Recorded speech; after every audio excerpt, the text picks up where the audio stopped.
आपण बघत आहात AKP न्यूज मराठी. आपला आवाज आपली ताकद. सबस्क्राइब करा, शेअर करा, लाईक करा. AKP news Marathi. नाशिक शहर पोलीस आयुक्तालयातील पंचवटी पोलीस ठाणे हद्दीत पेठ रोडवर एका अज्ञात इसमाची हत्या झाली होती. याबाबत पंचवटी पोलीस ठाण्यात गुन्ह्याची नोंद करण्यात आली होती.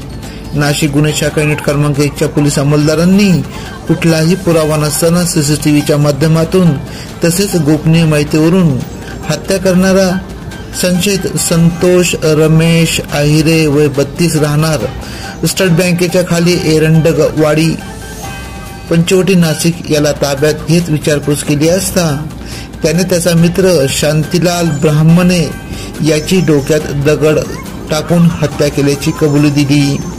नाशिक गुन्हे शाखा युनिट क्रमांक 1 च्या पोलीस अंमलदारांनी वरिष्ठांच्या मार्गदर्शनाखाली तपास करत या खुनाचा गुन्हा अवघ्या 5 तासाच्या आत उघडकीस आणत आरोपीस जेरबंद केले. सदरची कामगिरी वरिष्ठ पोलीस निरीक्षक मधुकर कड यांच्या मार्गदर्शनाखाली सहाय्यक पोलीस निरीक्षक हेमंत तोडकर, पोलीस उपनिरीक्षक चेतन श्रीवंत, पोलीस हवालदार परवीन वाघमारे, प्रदीप मजदे, रवींद्र आढाव, योगीराज गायकवाड, महेश साळुंके, मिलिंद सिंग परदेशी, विलास चारोस्कर, राहुल पालखेडे, नितीन जगताप, जगेश्वर बोरसे, किरण सिरसाट आदींनी केली.